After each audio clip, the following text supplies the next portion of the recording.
হযরত জাকারিয়া আলাইহিস সালামের যুগের কথা বলছি। সে যুগে হান্না নামের একজন পূর্ণবতী নারী ছিল। তার বয়স হওয়া সত্ত্বেও তার কোনো সন্তান ছিল না। এরপর একদা তিনি আল্লাহ রাব্বুল আলামিনের দরবারে ফরিয়াদ করলেন, আমার অনেক বয়স হয়ে গেল, কিন্তু আমার কোনো সন্তান হলো না। আমি তোমার দরবারে মান্নত করছি, যদি আমার কোনো সন্তান হয় তাহলে তাকে আমি তোমার ঘর বাইতুল মুকাদ্দাসের উদ্দেশ্যে উৎসর্গ করব। হান্নার এই মান্নত এর কিছুদিন পর আল্লাহ তার গর্ভে একটি সন্তান দান করে। হান্না এই সন্তানকে দেখে খুব খুশি হলো, কিন্তু হান্নার এই খুশি বেশি দিন থাকলো না। কেননা তিনি যেদিন সন্তান প্রসব করলেন, তিনি দেখতে পেলেন তিনি একটি কন্যা সন্তান প্রসব করেছেন। কন্যা সন্তান দেখে হান্নার মন অত্যন্ত দুঃখ পেল। তখন তিনি আল্লাহ রাব্বুল আলামিনের দরবারে দুঃখী মন নিয়ে বললেন, হে আল্লাহ, আমি তোমার দরবারে মান্নত করেছিলাম, যদি তুমি আমাকে একটি সন্তান দান করো তাহলে তাকে আমি তোমার ঘর বাইতুল মুকাদ্দাসের উদ্দেশ্যে উৎসর্গ করব। কিন্তু এ কি, আমি তো একজন কন্যা সন্তান জন্ম দিয়েছি, এ কন্যা সন্তানকে আমি কিভাবে তোমার ঘর বাইতুল মুকাদ্দাসে উৎসর্গ করব? আর বাইতুল মুকাদ্দাসের কৃতপক্ষ তো এই কন্যা সন্তানকে কিছুতেই বাইতুল মুকাদ্দাসের খেদমতের জন্য গ্রহণ করবে না।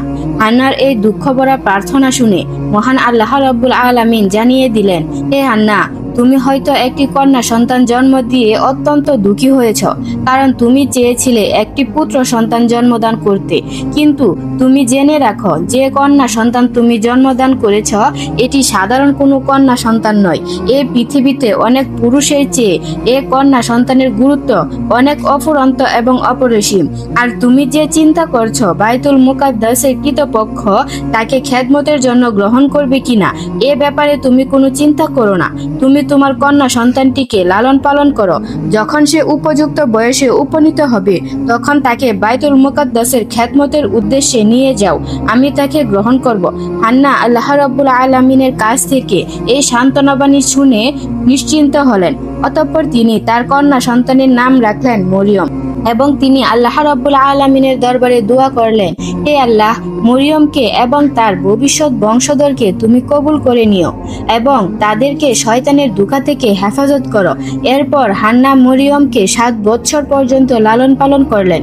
সে যুগে বাইতুল মুকাদ্দাসের ইমাম ছিলেন হযরত জাকারিয়া আলাইহিস সালাম।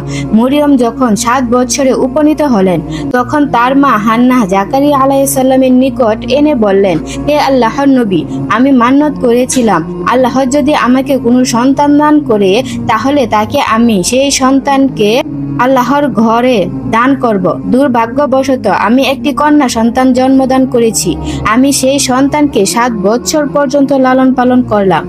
এখন আমি আমার মান্নত পূরণ করার জন্য আমি আমার এই সন্তানকে আপনার হাতে তুলে দিতে এসেছি। আপনি মেহেরবানি করে একে কবুল করুন এবং বাইতুল মুকাদ্দাসের খেদমতের সুযোগ করে দিন। হযরত জাকারিয়া আলাইহিস সালাম হান্নাহর এই আবেদনের পরিপ্রেক্ষিতে বাইতুল মুকাদ্দাসের সকল খাদিমকে ডেকে পাঠালেন এবং বললেন, আপনাদের মধ্যে কে আছে যে এই মেয়েটিকে লালন পালনের দায়িত্ব গ্রহণ করবেন? বাইতুল মুকাদ্দাসের খাদেমরা মরিয়ম রাদিয়াল্লাহু তাআলা আনহার এর কপালে এক প্রকার নূরের জ্যোতি দেখতে পেলেন, তাই তারা প্রত্যেকে তাকে লালন পালনের জন্য ব্যাকুল হয়ে উঠলেন। হযরত জাকারিয়া আলাইহিস সালামের মনেও মরিয়মকে লালন পালন করার জন্য একটি সুপ্ত বাসনা ছিল।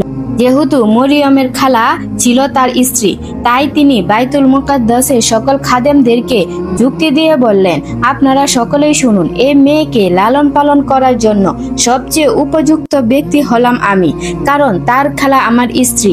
কিন্তু বাইতুল মুকাদ্দাসের খাদেমরা হযরত জাকারিয়া আলাইহিস সালামের এই প্রস্তাব নাকচ করে দিয়ে বললেন, হে জাকারিয়া, আমাদের প্রত্যেকের মনে এই মেয়েটিকে লালন পালন করার বাসনা আছে, অতএব তার খালা তোমার ঘরে আছে এই যুক্তি দেখিয়ে তাকে লালন পালন করার দায়িত্ব নিতে পারো না। জাকারিয়া আলাইহিস সালাম দেখলেন সকলেই দায়িত্ব পালন করার আগ্রহ প্রকাশ করছেন। এমন অবস্থায় একটি জটিলতা সৃষ্টি হয়েছে, তাই তিনি বাধ্য হয়ে বাইতুল মুকাদ্দাসের খাদেমদেরকে বললেন, দেখুন, আমরা সকলেই চাইছি এই মেয়েটিকে লালন পালন করব। আমার মনে হয় যদি এই বিষয়টি আল্লাহ রাব্বুল আলামিনের কাছে ছেড়ে দিলেই তাহলেই ভালো হবে। তিনি আমাদের মধ্যে ফয়সালা করে দিবেন কে মরিয়মকে লালন পালন করবেন। অতএব আসুন আমরা সকলেই একটি লটারির ব্যবস্থা করি। আমরা যে কলম দিয়ে তাওরাত কিতাব লিপিবদ্ধ করি সেগুলোকে একটি পানি ভর্তি গামলার ভিতর রাখবো। যার কলম ডুবে যাবে সে মরিয়মকে লালন পালন করার জন্য দায়িত্ব নিতে পারবে না, আর যার কলম ভেসে থাকবে সে মরিয়মকে লালন পালনের দায়িত্ব নিতে পারবে। বাইতুল মুকাদ্দাসের সকল খাদেমরাই হযরত জাকারিয়া আলাইহিস সালামের কথায় ঐকমত পোষণ করলেন। অতএব তাদের সামনে একটি পানি ভর্তি গামলা নিয়ে আসা হলো। এরপর একজন করে তাদের কলম এক এক করে গামলার ভিতর রাখতে লাগলো। সকলের কলমগুলি সেই পানিতে ভেসে যেতে লাগলো। সর্বশেষ হযরত জাকারিয়া আলাইহিস সালাম তার কলম সেই গামলায় রাখলেন। দেখা গেল অলৌকিকভাবে তার কলম সেই গামলার পানির উপরে ভেসে রয়েছে। তারপর সকলের সর্বসম্মতি ও সিদ্ধান্তক্রমে জাকারিয়া আলাইহিস সালাম মরিয়ম রাদিয়াল্লাহু তাআলা আনহাকে লালন পালনের দায়িত্ব গ্রহণ করলেন। অতঃপর হযরত জাকারিয়া আলাইহিস সালাম বাইতুল মুকাদ্দাসের পাশে হযরত মরিয়ম রাদিয়াল্লাহু তাআলা আনহার জন্য একটি ঘর নির্মাণ করে দিলেন। তিনি সেই ঘরে সব সময় থাকতেন। আল্লাহর নবী হযরত জাকারিয়া আলাইহিস সালাম তার দেখাশোনা করতেন, সব সময় খোঁজ খবর নিতেন। তিনি যখন কোথাও যেতেন বাইরে থেকে ঘরে তালাবদ্ধ করে যেতেন। অন্য কারো সেই ঘরে প্রবেশ করার অনুমতি ছিল না। একবার হযরত জাকারিয়া আলাইহিস সালাম হযরত মরিয়ম রাদিয়াল্লাহু তাআলা আনহাকে তালাবদ্ধ করে রেখে কোথাও চলে গেলেন। অতঃপর তিনি একটি জরুরি কাজে আটকে গেলেন। এমন অবস্থা হলো যে তার মনেই ছিল না যে মরিয়ম কি অবস্থাতে আছে। মূলত আল্লাহ রাব্বুল আলামিন হযরত জাকারিয়া আলাইহিস সালামের মন থেকে মরিয়মের কথা ভুলিয়ে দিয়েছিলেন। এর মাধ্যমে আল্লাহ তাআলা চাইছিলেন একটি অলৌকিক ঘটনাকে প্রকাশ করবেন। 4 দিন পরে হযরত জাকারিয়া আলাইহিস সালাম এর মনে পড়ে গেল যে তিনি মরিয়মকে ঘরের ভিতর তালাবদ্ধ করে চলে এসেছেন। এরপর তিনি আফসোস করে বলতে লাগলেন, হে আল্লাহ, এ আমি কি করেছি? না জানি এই 4 দিন কি খাচ্ছে এবং একা একা কিভাবে সেই ঘরের ভিতর তার দিনগুলি অতিবাহিত হচ্ছে। আর তার কথা মনে পড়ার সাথে সাথে হযরত জাকারিয়া আলাইহিস সালাম যত দ্রুত সম্ভব বাইতুল মুকাদ্দাসে চলে আসলেন। এরপর তিনি মরিয়মের গৃহে প্রবেশ করে দেখলেন মরিয়ম আল্লাহ রাব্বুল আলামিন এর ইবাদতে মগ্ন রয়েছে এবং তিনি আরো দেখতে পেলেন তার চারদিকে বিভিন্ন ফলমূল ও খাদ্যের ছড়াছড়ি। প্রত্যেকটি খাবার থেকে সুন্দর সুগন্ধি বের হচ্ছে। এই দৃশ্য দেখে হযরত জাকারিয়া আলাইহিস সালাম আল্লাহ রাব্বুল আলামিনের দরবারে শুকরিয়া আদায় করলেন। মারিয়াম নামাজ শেষ করে হযরত জাকারিয়া আলাইহিস সালামকে সালাম দিলেন। হযরত জাকারিয়া আলাইহিস সালাম লজ্জিত ও দুঃখিত কণ্ঠে জিজ্ঞাসা করলেন, মারিয়াম, তুমি এ কয়েকদিন কেমন ছিলে? আমি এক মহা বিপদের মধ্যে নিপতিত ছিলাম এবং তোমার কথা বেমালুম ভুলে গিয়েছিলাম, যার ফলে নিয়মিত তোমার খোঁজ খবর নিতে পারিনি। এজন্য তুমি আমাকে ক্ষমা করে দাও। তখন হযরত মারিয়াম রাদিয়াল্লাহু তাআলা আনহা বললেন, আপনি কি বলছেন? আমি কিছুই তো বুঝতে পারছি না। আপনি তো ভোরবেলা আমাকে এই ঘরে রেখে গিয়েছিলেন, এখন দুপুর না হতে হতেই আপনি আমাকে জিজ্ঞাসা করছেন আমি এই কয়েকদিন কেমন ছিলাম? মাত্র একদিনই তো হলো আমি এই ঘরে রয়েছি। তখন হযরত জাকারিয়া আলাইহিস সালাম মরিয়াম রাদিয়াল্লাহু তাআলা আনহাকে এই কথা শুনে অত্যন্ত অবাক ও আশ্চর্য হয়ে গেলেন। এরপর জাকারিয়া আলাইহিস সালাম তাকে জিজ্ঞাসা করলেন, মরিয়ম, তোমার পাশে এত খাদ্য, ফলমূল, এত সুন্দর খাবার কোথা থেকে পেলে? তখন মারিয়াম বললেন, যে আল্লাহ আমার কথা আপনাকে ভুলিয়ে দিয়েছেন সে মহান আল্লাহর পক্ষ থেকে এত সুন্দর খাবার আমার কাছে এসেছে। তখন জাকারিয়া আলাইহিস সালাম বললেন, হে মারিয়াম, তোমার প্রতি আল্লাহর অফুরন্ত নিয়ামত রয়েছে। তুমি সব সময় আল্লাহর ইবাদত বন্দেগী করে যাও। একদিন আল্লাহ তোমায় এমন সম্মানিত করবেন যেটি বিশ্বজগতের জন্য একটি দৃষ্টান্ত হয়ে থাকবে। এভাবে হযরত মরিয়ম রাদিয়াল্লাহু তাআলা আনহা বড় হয়ে উঠলেন এবং এক সময় তিনি ঋতুবতী হয়ে গেলেন। প্রথম ঋতুর পরে পবিত্র হয়ে গোসল করে যখন তিনি নিজ কক্ষে ফিরছিলেন তখন তার সম্মুখে হঠাৎ আবির্ভূত হলো এক উজ্জ্বল চেহারার ব্যক্তি। হযরত মারিয়াম মুখে আবরণ দিয়ে লোকটির পাশ দিয়ে যাচ্ছিলেন। লোকটিকে তার দিকে অগ্রসর হতে দেখে তিনি লোকটির উদ্দেশ্য করে বললেন, হে আল্লাহর বান্দা, তুমি আল্লাহকে ভয় করো। আমি তোমাকে চিনি না, জানি না, কেন তুমি আমার দিকে অগ্রসর হচ্ছ? আসলে মরিয়ম জানতো না সে লোকটি ছিল হযরত জিবরাইল আলাইহিস সালাম। তিনি মরিয়মকে বললেন, হে মরিয়ম, আল্লাহর পক্ষ থেকে তোমার জন্য একটি সুখবর নিয়ে এসেছি। তখন মরিয়ম জিজ্ঞাসা করলেন, আপনি কে এবং কি সুখবর নিয়ে এসেছেন? তখন জিব্রাইল আলাইহিসসালাম বললেন, আমি আল্লাহর ফেরেশতা এবং আমি তোমাকে আল্লাহর পক্ষ থেকে একটি পুত্র সন্তান উপহার দিতে চাই। হযরত মারিয়াম রাদিয়াল্লাহু তাআলা আনহা বললেন, কিভাবে আমার সন্তান জন্মগ্রহণ করবে? আমি তো বিবাহিত নই এবং আমি জেনাকারীও নই। আজ পর্যন্ত কোনো পুরুষ আমাকে স্পর্শ করেনি। জিব্রাইল আলাইহিসসালাম বললেন, হে আল্লাহর বান্দি, তোমার প্রভু বলেছেন এটা তার জন্য অতি সহজ এবং এটা তিনি মানুষের জন্য নিদর্শন ও রহমত হিসেবে প্রতিষ্ঠিত করতে চাই। আর এই কাজের সিদ্ধান্ত আল্লাহ রাব্বুল আলামিন অনেক আগে থেকে নিয়ে রেখেছেন। তিনি তোমার গর্ভে কোনো পুরুষের স্পর্শ ছাড়াই একটি পুত্র সন্তান দান করবেন। অতঃপর হযরত জিব্রাইল আলাইহিসসালাম হযরত মারিয়াম রাদিয়াল্লাহু তাআলা আনহার মুখমণ্ডলের দিকে একটি ফু দিলেন। এরপরে তিনি অদৃশ্য হয়ে গেলেন। মারিয়াম তখন অনুভব করলেন তার শরীরের ওজন দ্বিগুণ বৃদ্ধি পেয়ে গেছে। তারপরে তিনি অত্যন্ত দুশ্চিন্তাগ্রস্ত হয়ে পড়লেন। তিনি আল্লাহর দরবারে সেজদায় পড়ে বলতে লাগলেন, হে মহান আল্লাহ, আমার উপরে আপনি এমন কঠিন পরীক্ষা অর্পণ করলেন যা লোক সমাজে প্রকাশ হলে আমি নিন্দনীয় সমাজ ছাড়া হিসেবে গণ্য হব। তবুও তোমার প্রেরিত দায়িত্ব পালনে সম্মত আছি। তবে পৃথিবীর আর কোনো মানুষকে এভাবে এত বড় কঠিন পরীক্ষার সম্মুখীন করো না। এমন পরীক্ষার সম্মুখীন হলে অনেকে ঈমান হারা হয়ে পড়বে। হে দয়াময় আল্লাহ, তুমি আমাকে এই ধরনের কঠিন পরীক্ষা থেকে উত্তীর্ণ হওয়ার তৌফিক দান করো এবং আমাকে ধৈর্যশীলদের অন্তর্ভুক্ত করো। আমার সকল বিবাদ মুশকিল আসান করে দাও। কিছুদিন পর বনি ইসরাইলদের মধ্যে মারিয়াম রাদিয়াল্লাহু তাআলা আনহা এর গর্ভধারণের খবর প্রকাশ হয়ে পড়ল। তখন একদল লোক এসে তাকে হুমকি দিয়ে বলল, মারিয়াম, সঠিক করে বলো, কে তোমার গর্ভজাত সন্তানের পিতা? তুমি এক কুমারী কন্যা। কোন পুরুষের স্পর্শ ছাড়া কিভাবে তুমি গর্ভধান করলে? তুমি সত্য কথা বলো, কে সেই পুরুষ যে তোমার সাথে অপকর্ম করেছে? তুমি যদি তার নাম বলে দিতে পারো তাহলে আমরা তাকে উপযুক্ত শাস্তি দিতে পারবো। তখন মরিয়ম রাদিয়াল্লাহু তাআলা আনহা তাদের প্রশ্নের জবাবে বললেন, আমি কিছুই জানি না। আমি কোনো পুরুষের সাথে অপকর্ম করিনি এবং কখনোই কেউ আমাকে স্পর্শ করেনি। তোমরা বাইরে থেকে যা দেখছো এটি মহান আল্লাহ রাব্বুল আলামিনের একটি নিদর্শন। তিনি এই সন্তানটিকে কোনো পুরুষের স্পর্শ ছাড়াই আমাকে দান করেছেন এবং তিনি আমাকে সংবাদ দিয়েছেন আমার গর্ভজাত সন্তান এই যুগের একজন নবী হবেন। এর বাইরে আমার আর কোনো কিছুই জানা নেই। এর মধ্যে একজন যুবক বলে উঠল, দিবারাত্রি মসজিদে ইবাদতের নামে কক্ষ বন্ধ করে অন্য পুরুষের সাথে অপকর্ম করছ। এবার তা ফাঁস হয়ে গেছে। এখন নানা বাহানায় সে কথাগুলি গোপন করার চেষ্টা করছ। আসল ঘটনাটি খুলে বলো, কার সাথে তুমি অপকর্ম করেছ? তুমি যদি স্বেচ্ছায় না বলো তাহলে আমরা যে কোনো উপায়ে খুঁজে বের করব এবং তোমার মুখ থেকে সেই লোকটির নাম বের করেই থাকবো। লাঞ্ছনা এবং অপমানজনিত সূচক কথা শোনার পরেও হযরত মারিয়াম রাদিয়াল্লাহু তাআলা আনহা তাদের একটি কথা বারবার বলতে লাগলেন, আমার এই গর্ভের সন্তান হলো আল্লাহ রাব্বুল আলামিনের দান, এছাড়া আমি কিছুই জানি না। অবশেষে বিরক্ত হয়ে সে লোকগুলি তার কাছ থেকে ফিরে চলে গেল। হযরত মারিয়াম রাদিয়াল্লাহু তাআলা আনহা এর একজন খালাতো ভাই ছিল, তার নাম ছিল ইউসুফ। সে সব সময় তাকে পাওয়ার আকাঙ্ক্ষা করত এবং তাকে বিয়ে করার স্বপ্ন দেখত। যখন সে শুনল মারিয়াম গর্ভবতী হয়েছে তখন সে তার কাছে এসে বলল, মারিয়াম, আমাকে ফাঁকি দিয়ে তুমি কোন পুরুষের হাত ধরলে? আমি তোমার জন্য কম অপেক্ষা করিনি। আমাকে এমনভাবে সরিয়ে দিয়ে তুমি অন্য মানুষকে কিভাবে আপন করে নিতে পারলে? আমি কি অপরাধ করেছিলাম?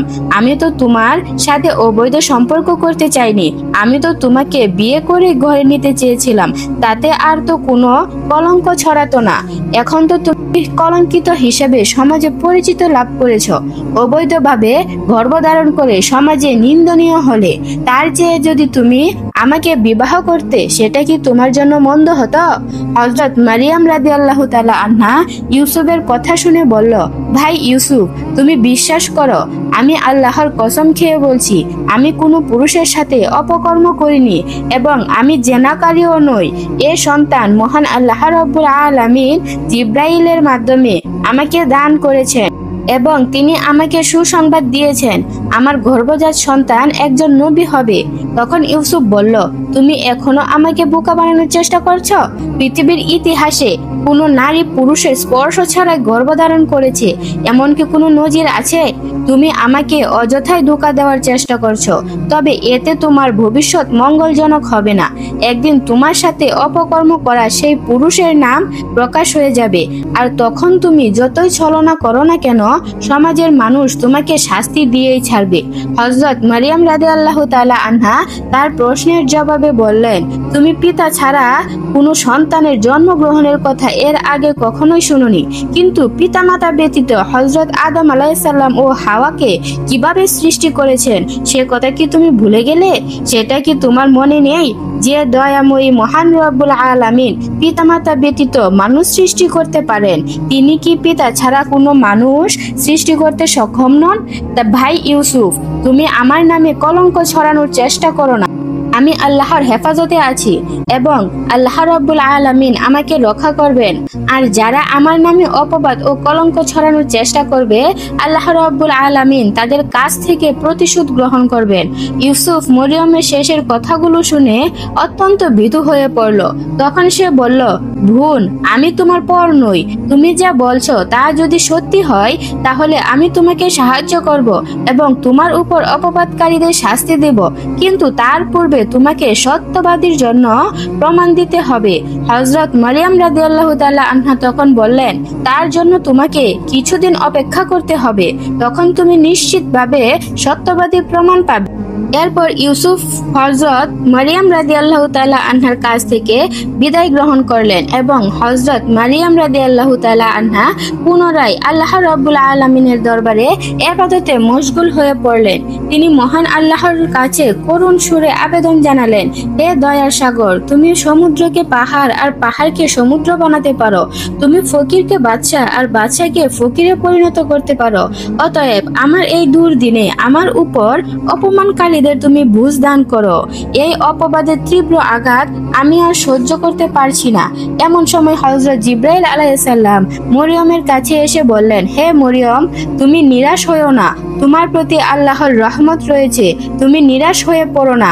আল্লাহ তাআলা শিগগিরই অপবাদকারীদের যোগ্য জবাব দিবেন। তুমি সমালোচনাকারীদের জবাব দিতে গিয়ে তোমার মূল্যবান সময় নষ্ট করো না, সর্বদাই আল্লাহর ইবাদত বন্দিগিতে মশগুল থাকো, তিনি সর্বাবস্থায় তোমাকে হেফাজত করবেন। এভাবে হযরত মারিয়াম রাদিয়াল্লাহু তাআলা আনহা কেঁদে কেঁদে দীর্ঘ 10 মাস 10 দিন অতিবাহিত করলেন। অতঃপর হঠাৎ একদিন তার প্রসব বেদনা শুরু হলো। তখন তিনি ঘর থেকে বেরিয়ে এক বিরাট মাঠের দিকে পাড়ি জমালেন। সে মরুভূমিতে হযরত মারিয়াম রাদিয়াল্লাহু তাআলা আনহা সন্তান প্রসবের জন্য গিয়েছিলেন। সেই স্থানটির নাম ছিল বাইতুল আম। সেই স্থানটি ছিল বাইতুল মুকাদ্দাস থেকে 12 মাইল দূরে। সেখানে পৌঁছে তিনি একটি খেজুর গাছের নিচে উপবেশন করলেন। তখন তার প্রসব বেদনা তীব্র হলো। একে তো চলছিল তার প্রসব বেদনা, অন্যদিকে মানুষের সমালোচনার ভয়। এ কারণে হযরত মারিয়াম রাদিয়াল্লাহু তাআলা আনহা প্রসব বেদনায় অস্থির হয়ে পড়লেন এবং বললেন, হে আল্লাহ, আমি যদি এই পৃথিবীতে জন্মগ্রহণ না করতাম, আমি যদি মানুষের মন থেকে মুছে যেতাম তাহলে কতই না ভালো হতো। এরপর হযরত মারিয়াম রাদিয়াল্লাহু তাআলা আনহা একটি ফুটফুটে পুত্র সন্তান জন্মদান করলেন।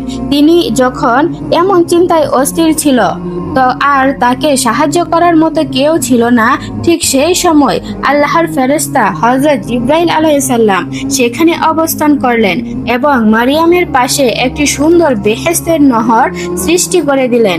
এরপর তার নির্দেশ দিলেন, মারিয়াম, তুমি এই ঝর্ণার পানি পান করো এবং বৃক্ষের খেজুর ভক্ষণ করো। এরপর হযরত মারিয়াম রাদিয়াল্লাহু তাআলা আনহা খেজুর খাওয়ার ইচ্ছা করা মাত্রই খেজুর গাছের মাথা হযরত মারিয়াম রাদিয়াল্লাহু তাআলা আনহার কোলে ঝুঁকিয়ে দিলেন।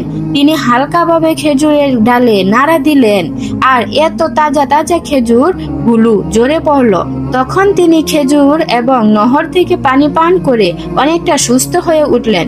অতঃপর জিব্রাইল আলাইহিসসালাম তাকে বললেন, মারিয়াম, তুমি তোমার অপবাদ এর ব্যাপারে কোনো চিন্তা করো না। লোকেরা যদি এই সন্তানের ব্যাপারে কোনো কিছু তোমাকে জিজ্ঞাসা করে, তাহলে তুমি ইশারা করে তাদেরকে বলে দিবে, আমি রোজা রেখেছি। বনি ইসরাইলের যুগে রোজা রাখা অবস্থায় কথা বলা নিষিদ্ধ ছিল। তোমার পক্ষ থেকে তোমার নবজাতক পুত্র আল্লাহ রাব্বুল আলামিনের কুদরতে সকল প্রশ্নের উত্তর দিয়ে দিবেন। পুত্রকে কোলে তুলে নিয়ে মারিয়াম অশেষ তৃপ্তি লাভ করলেন। তিনি অপলক চোখে ছেলের মুখ পানে তাকিয়ে রইলেন। এমন সময় ছোট ঈসা আলাইহিসসালাম বলে উঠলেন, হে আমার আম্মাজান, তুমি আজ পুণ্যবতী হয়েছ, কিন্তু আজ তোমাকে অভিনন্দন জানানোর মতো কোনো লোকজন তোমার পাশে নেই। তাই আমি তোমাকে প্রথম সালাম দিয়ে জানাচ্ছি, তারপরে জানাচ্ছি তোমাকে অশেষ মুবারকবাদ। তুমি আমার অন্তর থেকে সালাম গ্রহণ করো। হযরত মারিয়াম রাদিয়াল্লাহু তাআলা আনহা নবজাতকের মুখে এসব অলৌকিক কথা শুনে অবাক হয়ে গেলেন। তিনি তার মুখ থেকে এরকম কথা শুনবেন তা কখনোই কল্পনা করতে পারেনি। এরপর তিনি আল্লাহ রাব্বুল আলামিনের দরবারে লাখ লাখ শুকরিয়া আদায় করলেন। অতঃপর হযরত মারিয়াম রাদিয়াল্লাহু তাআলা আনহা নবজাতক শিশুকে কুলে নিয়ে বাইতুল মুকাদ্দাসের দিকে রওনা হলেন। দীর্ঘ সময় ধরে পথ হাঁটার পর তিনি সেখানে পৌঁছালেন। বনি ইসরাইলের লোকেরা এসব কথা জানতে পেরে প্রকাশ্য করার জন্য সেখানে ভিড় জমালেন। তখন তারা তাকে প্রশ্ন করলেন, মারিয়াম, বলো, বিবাহ ছাড়া একজন কুমারী নারী হয়ে কিভাবে তুমি এই সন্তান জন্ম দিলে? মারিয়াম ইশারায় তাকে বুঝিয়ে দিলেন, আমি রোজা রেখেছি, অতএব আমার কথা বলা নিষিদ্ধ। তোমাদের যদি কোনো কিছু জিজ্ঞাসা করার প্রয়োজন হয়, তাহলে এই নবজাতক ছোট্ট শিশুকে জিজ্ঞাসা করো, সেই তোমাদের সকল প্রশ্নের উত্তর দিয়ে দিবে। তখন তারা বলল, আহারে মরিয়ম, অবৈধ সন্তানের গোপনীয়তার প্রকাশ করতে হবে এই ভয়ে তুমি রোজা রেখেছ? এখন আমাদেরকে বলছো এই নবজাতক শিশুর সাথে কথা বলতে? আমাদের সাথে ভণ্ডামি করার আর কোনো জায়গা পাও না? এই নবজাতক কি কথা বলতে শিখেছে? সে যে আমাদের উত্তর দিবে? এগুলো ধোঁকাবাজির কথা। এ ধরনের বাহানা করে আসল ঘটনা গোপন করতে পারবে না। আজ বাহুক বা কাল বাহুক, যে কোনো একদিন এই সত্য ঘটনা প্রকাশ হয়ে যাবে। এদের মধ্যে কেউ কেউ আবার পাশ থেকে বলে উঠল, আচ্ছা চলোই না এই নবজাতক শিশুর কাছ থেকে এই প্রশ্নগুলো করেই দেখি সে কি কোনো উত্তর দিতে পারে। অতঃপর তারা সবাই মিলে হযরত ঈসা আলাইহিসসালামকে জিজ্ঞাসা করলো, হে মরিয়মের পুত্র, কে তোমার পিতা? তোমার পিতার পরিচয় কি? তুমি কিভাবে তোমার মায়ের গর্ভে আসলে? তখন হযরত ঈসা আলাইহিসসালাম বলে উঠলেন, আমি আল্লাহর বান্দা। আল্লাহ আমাকে কিতাব দান করেছেন এবং নবী হিসেবে পাঠিয়েছেন। আর আমি যেখানেই থাকি না কেন আমাকে বরকত দান করেছেন। তিনি আমাকে আজীবন সমাজের আদেশ দিয়েছেন। তিনি আমাকে আমার মাতার আনুগত্য করেছেন, অবাধ্য পাপাচারিত নাফরমান করেন নাই। যেদিন আমার জন্ম হয়েছে এবং যেদিন আমার মৃত্যু হবে, এমনকি যেদিন আমাকে আবার পুনরায় জীবিত করা হবে, সেদিন পর্যন্ত আমার উপর আল্লাহ তাআলার রহমত বজায় থাকবে। তোমরা আমার দাওয়াত কবুল করার জন্য প্রস্তুত হও। আমি খুব শীঘ্রই তোমার উপর আমার দাওয়াত পৌঁছে দেব। বনি ইসরাইলের লোকেরা নবজাতক হযরত ঈসা আলাইহিসসালামের মুখে এসব কথাবার্তা শুনে অত্যন্ত অবাক হয়ে গেলেন। কিছুক্ষণ পূর্বে যে শিশুর জন্ম হলো, সেই শিশু কিভাবে কথা বলছে? এটা তো এক নজিরবিহীন ঘটনা। কারো মুখ থেকে আর কোনো কথাই বার হলো না। মুহূর্তে এই ঘটনাটি সমস্ত এলাকায় ছড়িয়ে পড়ল। অসংখ্য মানুষ সেই দৃশ্য দেখার জন্য সেখানে ভিড় জমালেন। লোকজন হযরত ঈসা আলাইহিসসালামের কাছে গেলে ঈসা আলাইহিসসালাম তাওরাত কিতাব থেকে পাঠ করে শুনিয়ে দিলেন। নবজাতকের মুখে এসব কথা শুনে সকলেই তাদের ভুল বুঝতে পারলেন এবং তারা সকলেই মারিয়াম রাদিয়াল্লাহু তাআলা আনহার কাছে ক্ষমা চাইলেন।